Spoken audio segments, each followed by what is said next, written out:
Yeah, a very good afternoon to all of you. Thank you for joining us on this special occasion. For this special session, becoming a smart manager. Presented by the SLIT Business School, the Faculty of Graduate Studies and Research, and SLIT University. So, firstly, on behalf of SLIIT, I would like to welcome you all. And today, without further ado, I would like to introduce the speaker. We have Dr. Shantha Rajapaksa Yapa, who will be educating you all about becoming a smart manager. So Dr. Yapa is a very prominent, academic. He's lecturing in several universities, including top universities globally. So he's the first PhD from Faculty of Management and Finance from University of Colombo. He has academic and professional qualifications in mechanical engineering, IT, textile and clothing technology, banking and business management. He's a certified innovation manager and a member of 8 chartered and professional institutions in IT, engineering, logistics, marketing, psychology, and industrial engineering. He has received training in development banking, quality management, and energy engineering from the renowned HIID of Harvard University, the JNIDB in India, and RIT Sweden. So Dr. Yapa has around more than 36 years of experience in diverse industry sectors of manufacturing, banking, international business, and information communication technology in leading organizations, including Hatton National Bank, Silinco Group, Affinity Innovations, and so on. He is currently a board director of the ICT Industry Skills Council of Sri Lanka, a past president, and an ex-co member of the FITIS software chapter, and represents Sri Lanka at the Asia Pacific ICT Alliance as a council member, right? And on top of it, as I mentioned earlier, he's been teaching strategy, organizational behavior, and research methods in postgraduate programs of more than 20 local and international universities, and for 20 years as a visiting lecturer. And he's also part of our SLIT Business School and our, as a faculty member for the SLIT MBA as well. So I would like to take this moment, once again, to thank Dr. Yapa for sparing his time and supporting us with this session. I would like to hand it over to you, sir. Thank you. Thank you, Aravind. Welcome, everyone. Good afternoon to you. Thank you for joining this session titled Becoming a Smart Manager. First, let's explore as to why we need smart managers. Well, there are so many reasons.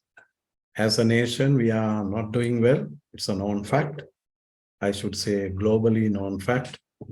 We need smart managers to transform the sick companies in the country, less fortunate organizations in our country. We need to transform them to become world-class organizations. So we need smart managers. Then there are so many local and global issues around us. If I name a few, the list may go up to 1 to even 50 or even 100. We have energy issues, we have raw material issues, we have high attrition rate in certain industry sectors, as you all know, and there are so many issues. We need smart managers to tackle the problems and help organizations to progress. And I'm sure many of you have come across this term VUCA. What is it? Well, there are so many complexities around us, volatilities, ambiguities, and uncertainties. As this is considered as a knowledge and experience sharing session, I suggest you to make short notes if required and research about these topics we are discussing. VUCA has become, a very hot topic in business schools, including ours, and we are trying our best to help managers from diverse industry sectors to tackle, manage, face VUCA situations. And we are increasingly expected to deal with unpredicted and undesirable situations. Let me quickly take you through a model found in systems engineering textbooks, which all managers and executives listening to me can learn something from which. Well, we come across various projects. I'm sure if you are working as an executive, as a manager of a business organization, you undertake or you are assigned with so many different projects or activities. And we expect certain outcomes, desirable outcomes from such activities. If I'm developing a software, I'm working for a software company, my team together with myself, we are developing a software to be used by a bank, let's assume. And there are certain desirable outcomes. They are the ones which are expected by the bank. Okay. Certain outcomes which we prefer to have, and they are predicted. We as the developer, we know that this is going to happen, predictable and desirable. Similarly, you all know when we develop software, there will be undesirable outcomes like various defects, or we call them bugs. So predicted, we predict that there can be bugs. So when we plan the time, when we schedule our work, we allocate some time to sort out these problems as well. So what is that block? These predicted and undesirable, not only in software developing, in any kind of a project you accept, any kind of an assignment you undertake in your organization, you may come across these situations. They are predicted, desirable things. They are predicted. We know for sure that this is going to happen. We have to take measures to eradicate, to eliminate, reduce the impact of undesirables. What else we can have? Well, when we are managing projects, we might even come across unpredicted. Never expected this to happen, but it's a desirable outcome. While I'm developing a particular product, or while I'm improving the product to have better functionalities, I all of a sudden come across an unexpected functionality, which is positive, desirable. People might, even the user may say, wow, this is a good feature or functionality to have. Unpredicted, desirable. Now, dealing with all these three blocks is not that difficult. But look at the last block, unpredicted and undesirable. In this world, in our business organizations, in our industry sectors, we usually come across, increasingly we are facing unpredicted and undesirable situations, instances, issues. So we need not ordinary managers, we need smart managers to deal with unpredicted and undesirable situations. If you take the pandemic, we faced, the entire world had to suffer with, well, it is falling under this particular block. So we need more and more smart managers, and this is the book from which I borrowed this particular model. Now, today's topic is becoming a smart manager. So how to become a smart manager? There can be so many ways, but I'm taking you through, ladies and gentlemen, about 5 different areas you need to pay attention to in becoming a smart manager. By the way, who is a smart manager? Smart manager is somebody who can foresee future, what's going to happen, who can take action in advance. They are very proactive. They are willing to help other functional areas, other departments. They take care of not only the problems faced by the organization, they take care of the well-being of the entire industry. Okay, we call such people smart managers. So how to become a smart manager is our topic in today's discussion. Well, I'm taking you through these 5 areas. Before attempting to manage the affairs of your department, your team, your organization, or your industry, you need to manage yourself. I hope you will agree. If I fail to manage myself, how can my leaders, my bosses, my organization expect me to handle or manage others? So managing self is a top priority in becoming a smart manager. Setting priorities and managing emotions. When you are a smart manager, you cannot be a very emotional person. You have to manage your emotions.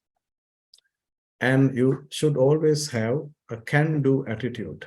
Nowadays, it's very usual in business organizations, especially in our country, to hear this, no, we can't do this.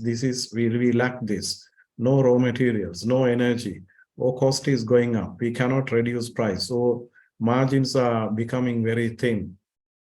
Customers are moving away from our brand and we are losing our market share. All these things are very, in a way, negative things we always listen to. But as smart managers, you need to develop a can-do attitude, a can-do attitude. And time management has become very crucial.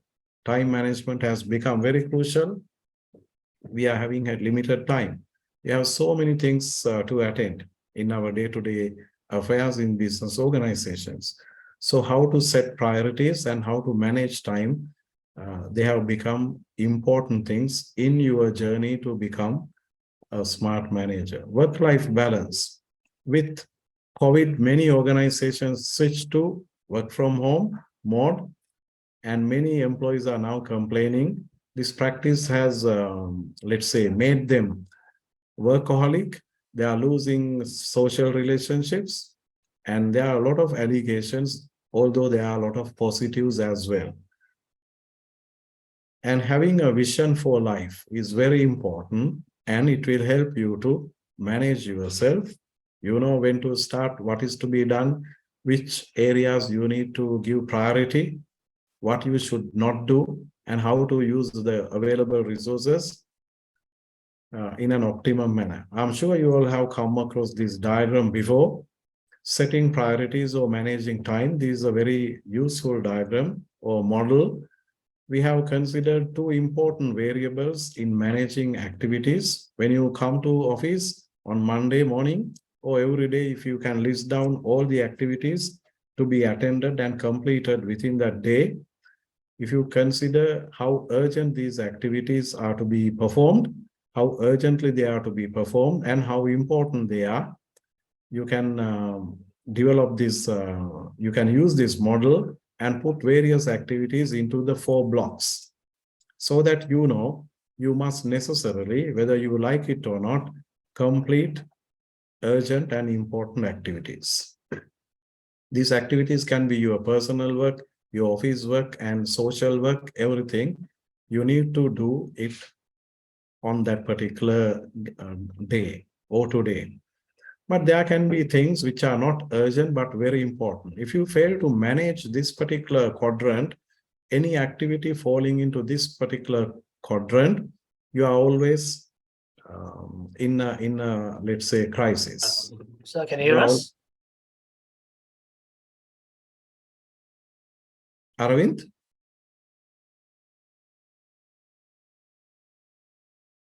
Did you ask a question? Can you hear me?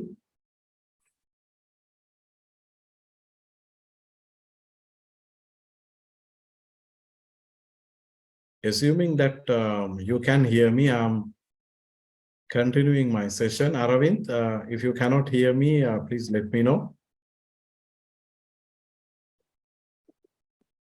So this is a block you need to be mindful. There are important activities. As they are not urgent, nobody is pressing you, nobody is coming behind you. There's high probability that you tend to postpone them, but they can become urgent and important work the next day or the next week. Okay. By the way, how many of you have come across, Aravind, can you hear me? Yeah, sorry. Okay. Yeah. How many of you have come across this? ChatGPT. If you have not come across this, there's something drastically wrong with you and your ecosystem. Everybody in the world, all professionals, all managers are talking about this. At least they are trying, they are using the trial version of ChatGPT, a software developed by OpenAI, and it is going to be a game changer in time to come. Oh, already it is happening. Already it is happening. Weeks ago, when I finished my work and when I returned home, my son, who is a software engineer, asked me, "Do you know about ChatGPT?" I said, "No, I'm sorry." Then he said, then he asked the next question, "Have you come across OpenAI movement?" I said, "Yes." And he said, "Yes, this is developed by OpenAI, ChatGPT." And he took me to the site and asked me to, let's say, convince me to ask few questions. So I asked few questions from my lecture on that day, and within minutes, the answers were given by the software. And I also asked some kind of funny questions as well. For an example, I asked, how much of fuel is required for an Airbus A380 to go up to the moon and return? The answer came within seconds. Airbus A380 is a commercial aircraft. It cannot go up to moon. Even if it goes up to moon, I need more information like payload, altitude, wind speed, and so many other things. Okay. And my son was explaining that he spent a couple of hours in the morning session to develop part of software. And when he asked ChatGPT to do it, and he showed it to me, within seconds, it gave all the kind of coding. I'm sure I'm not wasting time of software professional listening to me. These for the others, non-software people.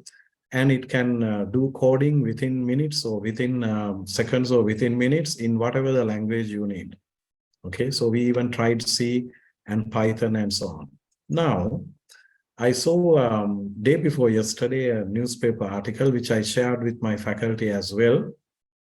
Australian universities are planning to go back to pen and paper-based exams. Pen and paper-based exams. What is the big idea of giving an assignment to the student when ChatGPT can solve the problem or help the, let's say, student to do the assignment within minutes?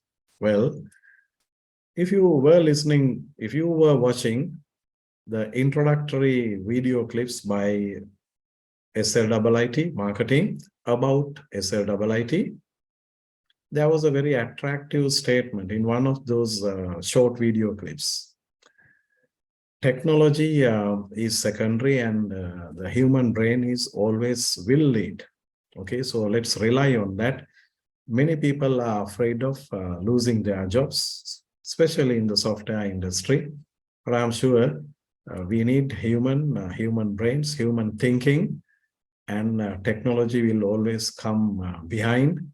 Let's assume if you have not yet read about ChatGPT, I'm cautioning you, ladies and gentlemen, you need to start reading. You need to start watching business programs probably in international television channels to become a smart manager. You need to know what is happening outside, what is happening in other industry sectors, what can go wrong, what opportunities we may come across. Okay, we are discussing 5 different areas we need to pay attention to in becoming a smart manager. Number 2, learning.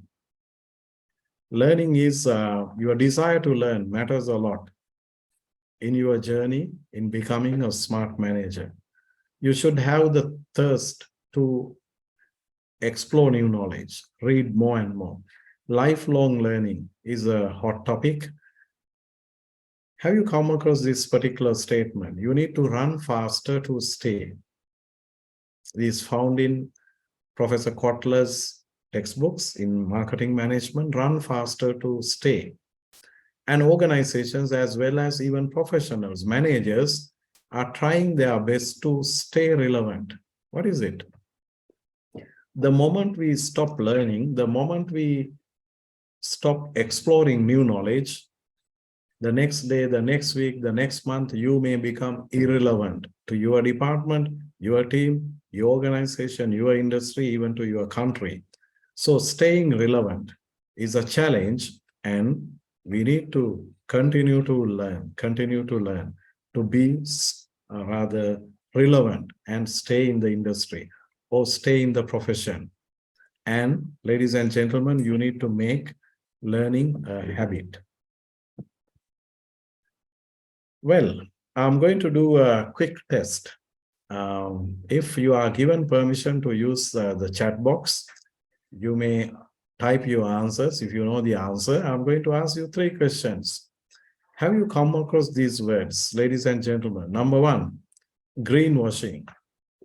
What is it? Greenwashing. I'm not here to test your knowledge. I'm here to show you the pathway to become a smart manager. But I opted to ask these questions. What is greenwashing? Well, organizations are talking about going green, going green. How to become an eco-friendly organization. How to safeguard the environment. How to become energy efficient. How to reduce carbon footprint. How to reduce energy footprint. How to reduce water footprint. By the way, are you worried about the water footprint of your organization? What is it? How much of water we use? And you divide it by number of customers, number of employees, number of products developed.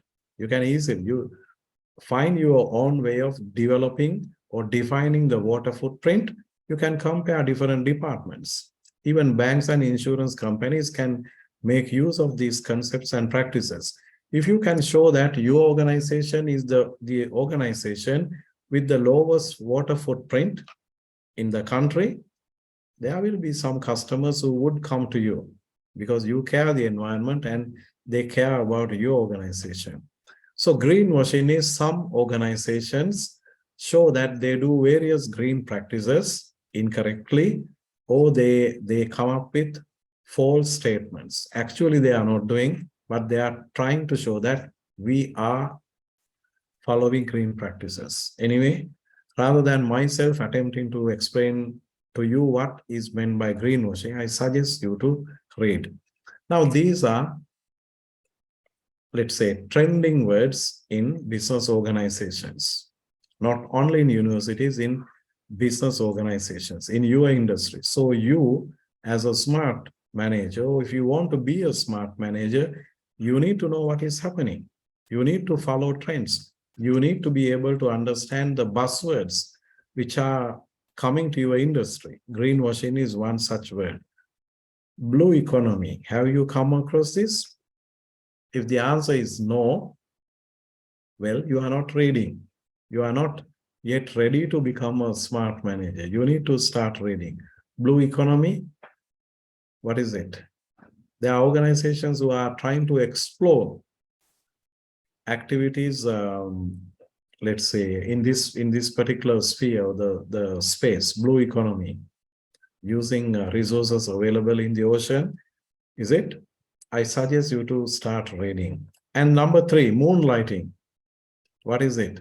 Looks like a funny word. I saw in the recent past, thousands of employees were terminated by a leading software company elsewhere in the world because of moonlighting. What is it? My salary is paid by my employer and I work for another organization while performing duties of this company. That is moonlighting. Anyway, new terms are being introduced by practitioners. If you do not know, if you are yet to explore these words, you cannot be a smart manager. Start reading. Start getting exposed to the latest. It is your duty as a smart manager to direct your organization, advise your organization, guide your organization. Look, this is happening elsewhere in the world. Be mindful. This is going to be an opportunity. This is going to be a threat. Likewise, you need to be able to guide your organization. They are the ones who are described as smart managers. Okay, we have finished 2 areas. And the third one, you need to be innovative to be described as a smart manager. You have to think out of the box. Okay, you cannot be a logical thinker all the time. There are times where you need to forget the logic, forget the rationale, forget the numbers, forget the computations, and become a bit crazy. Okay, but be mindful in doing that. If you don't have that attitude, if you don't have that desire, if you don't have that courage, you and your organization can never become innovative. Okay, in my usual lectures, I ask the question, are we innovative as a nation? Well, there's a big question mark. Why we need smart managers? The very first slide we discussed, there are so many problems. By the way, ladies and gentlemen, do you know that our exports are coming down? Yes, it is a known fact. It is not to criticize any government or any policy authority or any individual, any leader. Known facts. Exports of our country were coming down throughout the past so many years. And more than that, do you know that high-tech exports from Sri Lanka were also coming down or are also coming down? What are high-tech exports? Countries are trying their best to increase high-tech export percentage. When you are exporting medicines, pharmaceuticals, software, hardware, electronics, automobiles, plant and machinery, value-added products, they are known as high-tech products, high-tech exports. Out of total exports from India, 6 to 7% is high-tech exports. When it comes to Vietnam, out of total exports from that country, 25 to 30% are high-tech exports. How about, and in developed countries, if you consider a country like Taiwan, you would see it's over 90% high-tech exports. In developed countries, usually it is above 70%. Exports are high-tech exports. Having said that, India 6 to 7, Vietnam 25 to 30. How about Sri Lanka, our own country? Less than 1%. Who says? World Bank. So we need smart managers to reverse this situation, address these situations. Have you ever heard, have you ever read in a newspaper or watched in television channels, in news bulletins, politicians, leaders of this country are talking, discussing, debating about this major issue? High-tech exports are coming down. Let's find ways to improve. No, never. Unfortunately, have you come across professional bodies in our country talking and debating about how to improve high-tech exports? There's a big question mark. We need to be able to identify the problems we are facing with. Okay, without properly identifying problems, we can never find ways to come out of this problem. So we need, ladies and gentlemen, smart managers. By becoming an innovative person, a person who has the desire to challenge the taken for granted thinking, okay, you can become a smart manager. What is this challenging the taken for granted thinking? Well, we come across trade-offs in life. We come across trade-offs in our day-to-day activities. What kind of trade-offs we come across? If you are working in a factory, let's assume that you work as the plant manager, factory manager, or you are a line manager in a garment factory. And the top management expects you to increase your output, volume of production. What kind of trade-offs you may come across? Well, you try to increase the quantity, quality may go down. That's a trade-off. Okay, so we have the general belief thinking that if I try to increase the volume, quality will be impacted or affected, isn't it? What else? I need more money, okay, because of the rising cost of living. I work overtime, after hours. I work during weekends. Will there be trade-offs? Yes, of course. I believe that. I tend to assume that my family life is affected. Or I don't have time to learn. There's a trade-off. I earn more money by working after hours. There's a trade-off of what is it?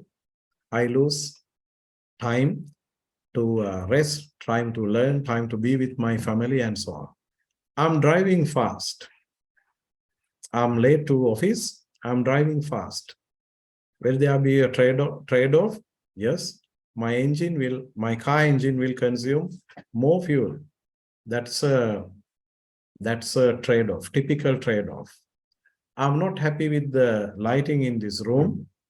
I get the bulbs replaced with more powerful lamps. Now I have more lighting in the room. Will there be a trade-off? Yes, probably. More energy is consumed by the devices. So we always come across it. It can be quality versus quantity. It can be security versus privacy. What is it? Security versus privacy. If I try to improve security arrangements in my organization, not necessarily only information security, let's say physical security. I install cameras everywhere, in all passages, in all walkways, at the entrance, at the factory gate, and so on. And not only that, I ask security people to do physical checks. Security is improved, privacy is compromised. So we come across these trade-off situations everywhere. But you need to be able to challenge these trade-offs. Should it be the case, quality versus quantity? When I try to increase the volume, should quality go down? No, not necessarily. Look at this example, and I want you to remember. We had these bulbs with the filament replaced by fluorescents, replaced by CFLs. CFLs are being replaced by white LEDs. What do we see? Lighting, let's say the level of illumination or light intensity is going up. Energy consumption is coming down. Now, this is the kind of thinking a smart manager should inculcate, develop. If you tend to assume that this is how it is happening, I cannot change, we cannot change, there won't be any progress in your organization. So you need to start challenging the taken for granted thinking. Is this only a textbook phenomenon? No. There are so many business organizations who are challenging this taken for granted thinking. As this, in a way, bit of an academic discussion as well, I should leave with you certain things for you to remember and reuse. So here's one such example. Well, long time ago, automobile companies across the world came across a major problem. What was the problem? Air pollution. Many companies at the same time, during the same time period, they came up with a solution that is what is known as a catalytic converter. Catalytic converter. It is found in your car as well. Probably you may not be aware of. What does it do? It reduces the toxic nature of exhaust gases from your car engine. As you know, when we burn fuel, your car produces a lot of unwanted gases like carbon monoxide, carbon dioxide, nitrous oxide, and so on. So this is how automobile companies started responding.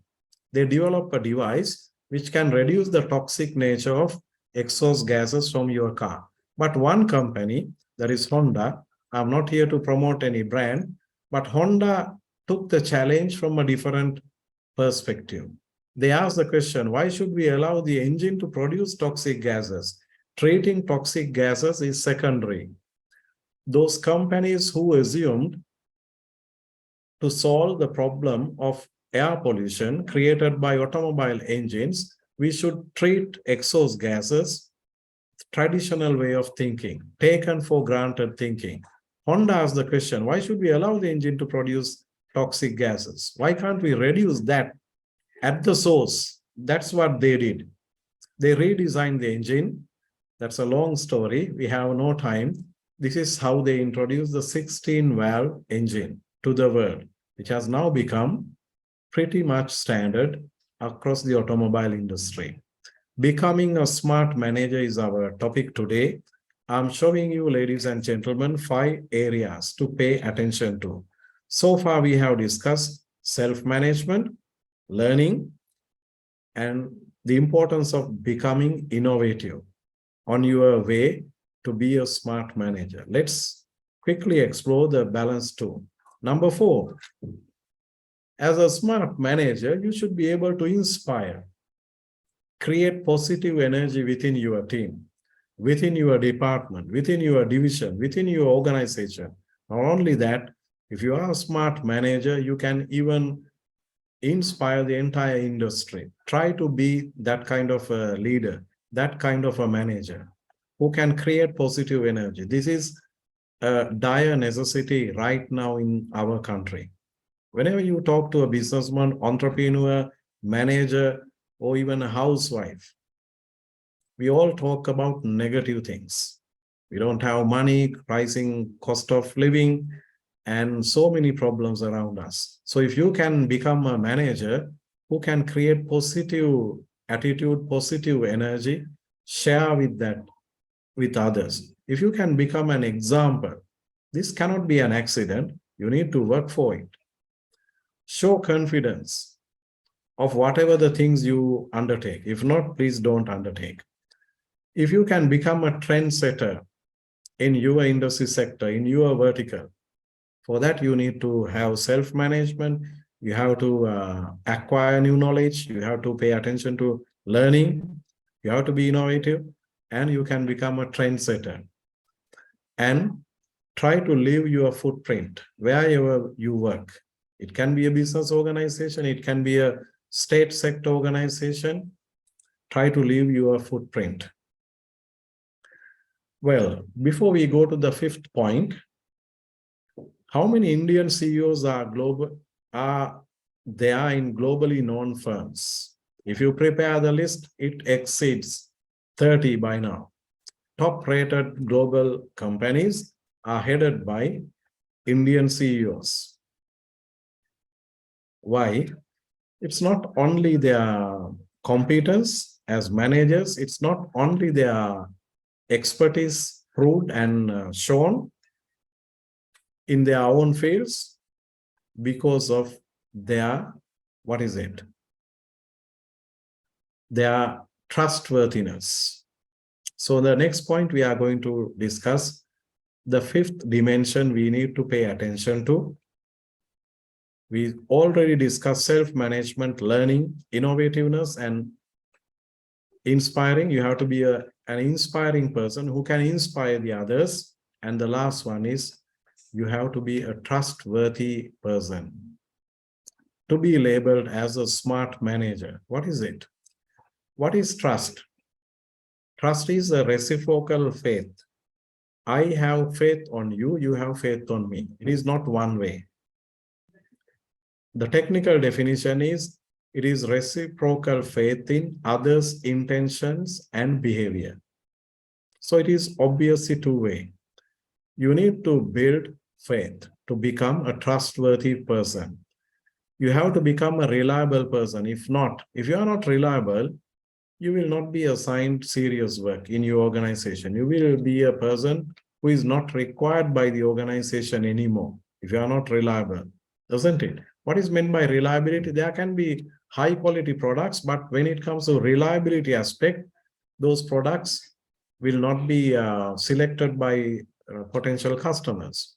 So technically, we consider reliability as an attribute of quality. What is reliability? A product's or your ability to perform consistently. We have cricketers, not to underestimate anyone. Well, we have cricketers, sometimes they are very attractive the way they score marks, but they are not reliable, they are not consistent. Okay, whether it is a product, a process, organization, a manager, we have to prove that others can rely on us. Ability to perform consistently. It's not 99%, it's 100%. Reliability matters a lot. If you lose your trustworthiness, okay, it is something which you cannot repair so easily. It is irreparable. Okay, so be mindful about this. And in doing so, my session is to help you to become smart managers. So don't overpromise. Don't promise what you cannot deliver, what you cannot complete. Maybe a cultural reason, as Sri Lankan managers, sometimes, I assume that all are Sri Lankans listening to me, we have a habit of saying it is very difficult for us to say no to someone. I was a banker for almost 11 years.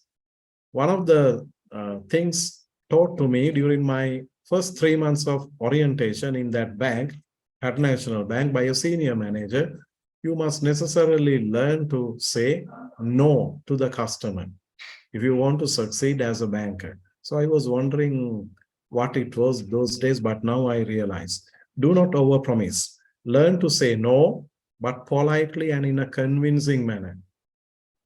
When your boss asks you to do something, or when a key customer asks something, if you say no, sorry, that's the end of your career. That's the end of the relationship with your key customer. But if you cannot complete on time, if your organization division has no resources to do that, you should have the guts. You should have the courage to say, sorry, we cannot do this. Okay. If not, you agree, you promise, you don't deliver. They will never trust you again, isn't it? This is something I learned from a foreigner. I earlier worked for an apparel company. We had a US partner. This is what he said. He always mentioned this: I prefer bad news than surprises. What does it mean? I guess probably the most important point you learn from my short session today, we need to be able to share bad news than making them surprises to our stakeholders. That foreigner from United States, we were producing apparels and we were exporting. And the usual practice is, let's say a buyer has placed an order. We have to ship the quantity by the end of this month. And today's 20th, we are in short of certain materials. Or an important component is missing. And we don't communicate it with our buyer. We have promised to deliver or ship by 30th. Today is 20th. We know for sure it will not happen. Due to whatever the reason, it can be a cultural reason. We don't want to damage the relationship in advance. We keep quiet. On 29th or 30th morning, when the buyer asks, are you shipping as promised? Sorry, we could not receive the material on time. We cannot. So that foreigner told us, I prefer, probably he was working with a lot of Asian partners. I'm not underestimating Asians or overestimating Europeans or Americans, but we need to be able to learn something from this. Share the bad news. Look, we have an issue here. Today is 20th. We are yet to receive these raw materials. We are trying our best to get it today or tomorrow. If it is the case, we should be able to complete the assignment by the end of this month. If not, we need more time. By keeping them informed in advance, that is sharing the bad news, they can make arrangements with their stakeholders. But our way of doing things is we hide it, or we try to, let's say, not to divulge it, and we give surprises to our stakeholders in the last minute. Don't do that. You will lose your trustworthiness. So that is the last one. What did we discuss so far? Well, self-management is important in your journey of becoming a smart manager. Without trying to manage yourself, you can never manage your department, your organization. Learning, make it a habit, acquire new knowledge. Things are changing pretty fast. You need to be innovative to be labeled as a smart manager. And you need to be able to inspire people. Then only you are considered as a smart manager. Finally, try to be a trustworthy person, which will add value to your organization as well. People will rely on you. So I discussed 5 different areas you need to focus on in your journey of becoming a smart manager. And it's easy to remember the 5 areas. Start with the letters SLIIT. Not an accident, of course. But smart people listening to me, you would see these 5 areas are complementary and competing with each other also. Okay. That's an advanced topic which we can discuss, debate when we meet again. So thank you very much for listening to my short presentation on how to become a smart manager. I wish you good luck with your efforts of becoming smart managers. I'm available at Slip Business School. In case you have any clarifications, please feel free to communicate with me. I'm showing you my email address here, and I'm sure I would meet many of you in the forthcoming MBA classes. Thank you. Thank you, sir. That is Dr. Shanta Yapa, who is a senior academic fellow here at SLI IT attached to the State Business School. He's also, as mentioned, he's also a faculty of a very renowned faculty of a proud MBA program offered by SLI IT. So on top of sir's session, I would like to take this opportunity to quickly take the participants through our SLI IT MBA, what we have to offer, just a quick highlight of what we have, at SLI IT. Yeah. So there's a request for a contact number.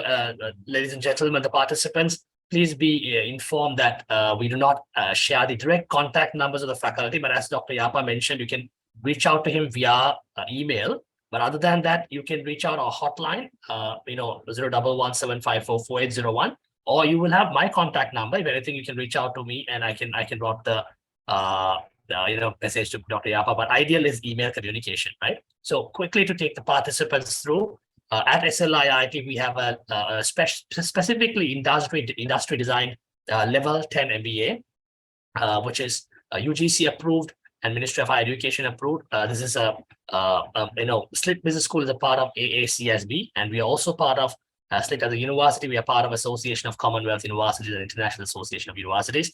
We have a very highly reputed lecture panel, including the Dean of Faculty of Graduate Studies, Professor Rahul Athalage, and then we have the program lead, the Dean SBS, Professor Samantha Seljagoda, and then we have Professor Ruan, who is the MBA program lead, and including Dr. Yapa and so on, globally exposed faculty members. And then we have a very strong alumni network and excellent research and regional support and state-of-the-art facilities, to name a few. And there's a dedicated, like a very, very exclusive sort of exchange program to RSB in France, 1 semester, second year, first semester. If you're interested, you can even go to France, take the exchange and come back and have a global exposure. And then we have the opportunity, students have the opportunity to go obtain a Lean Six Sigma Green Belt certification, a very complimentary rate from a very renowned provider.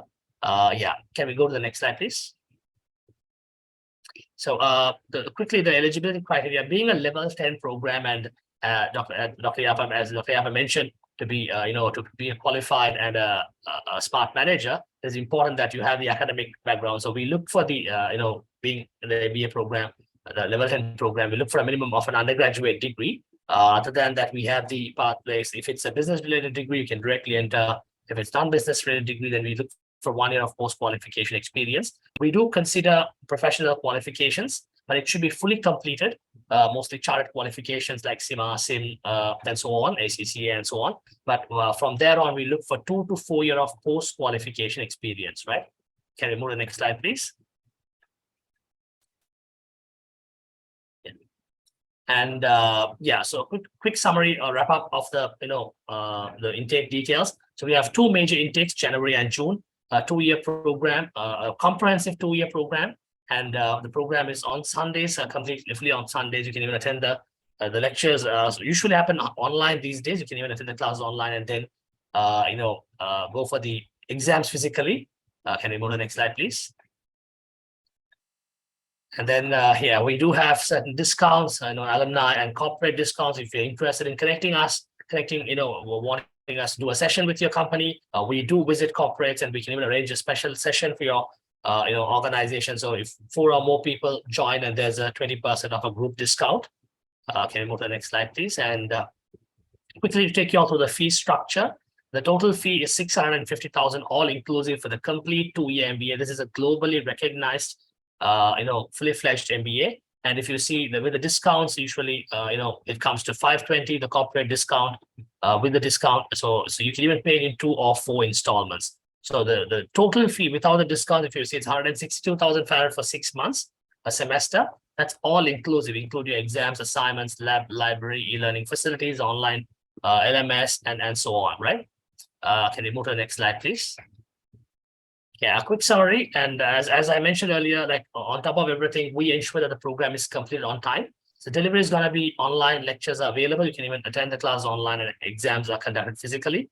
It's only on Sundays, a 2-year fully fledged MBA. So we are also recognized by WES. So globally, wherever you go, being an AACSB member institution, you have a great exposure. The fee comes to $650. If you're going for the exchange, that will be separately handled. Yeah. Can we go to the next slide, please? Yeah. So here you have my contact number. My name is Aravind.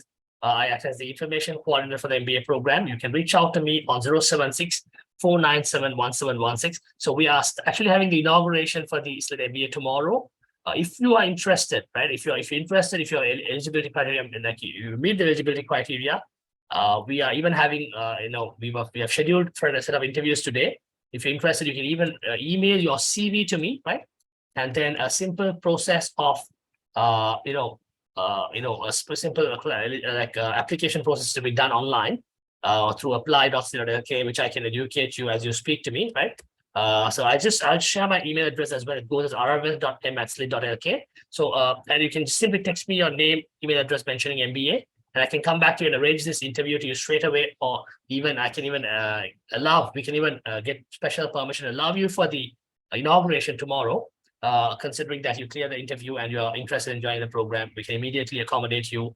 And 22nd, upcoming Sundays, we're starting the classes, so we can support you with that as well. So with that, it brings to the end of the session.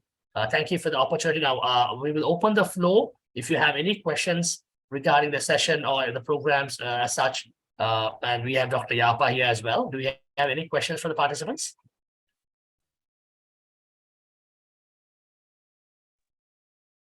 Yeah, so even regarding the MBA, if you have any questions, you can shoot Dr. Yapa. Is equipped. He's a member of our faculty as well, so he can answer those questions as well. Any questions? I'm sure that you can unmute yourself and speak. Yeah. Hello. So, is it possible to get exemptions for the program? Yeah. Rather, in terms of exemptions, it's a pretty lengthy process. However, what I would recommend is you send us your CV via an email. Then we could look into your program. Once you have to become a student, and then you have to apply for exemptions through the faculty, but it's a pretty lengthy process. Yeah. So it's usually on a complete, because our modules, I think Dr. Yapa can educate the students how our modules are actually structured in a different way. We would say even IT embedded all our modules in a way that it is ideal that you complete 2-year program covering all the modules. But in terms of exemption, as I said, once you can become a student, then you'd apply and see how it goes. Yeah. Okay, thank you.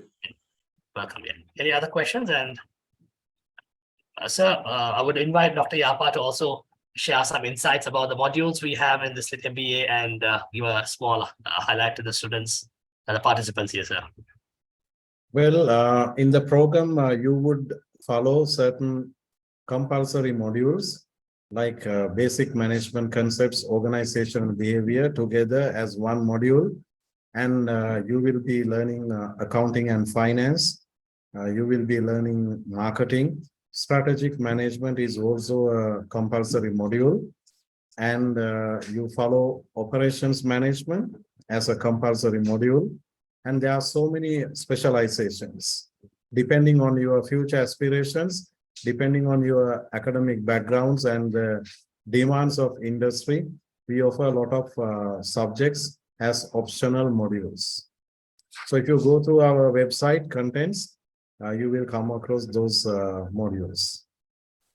Yes, so thank you. Yeah, you just have to visit www.slii.lk. Under Faculty of Graduate Studies and Research, you can find the MBA and the program details.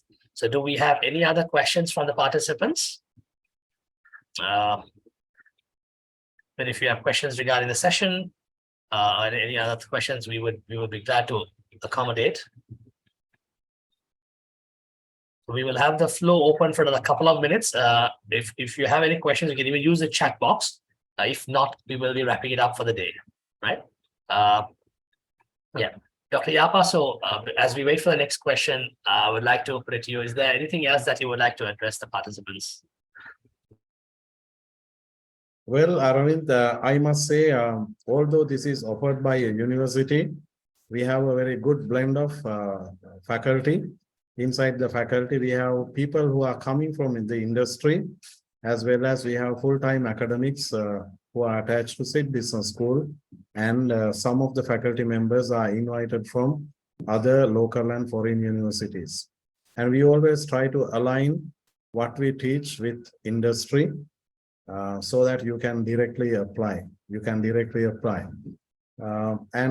encourage case study based learning, and you must necessarily conduct a research to complete your MBA, which is not let's say a practice by certain universities, but the value of your MBA depends on the research you are going to do towards the end. So that is again is a very special feature of the program.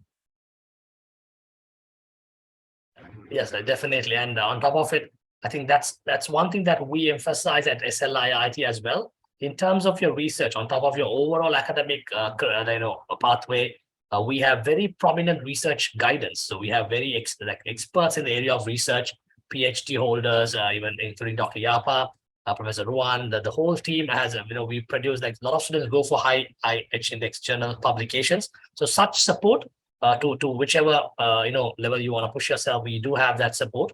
So I think this brings us to the end of the session. If we do not have any other questions, then we will be wrapping it up for the day.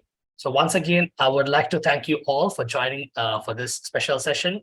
On behalf of SLIIT, I would like to thank you all, and I hope to see you at SLIIT, in future in terms of our postgraduate or even our professional development programs. You can check our website. We have plenty of options to upskill yourself to be industry relevant, as Dr. Yapa mentioned. And I also take this opportunity to thank Dr. Yapa for his valuable insights and the time to sharing his thoughts with us. Thank you, everyone. Have a wonderful evening then. Take care.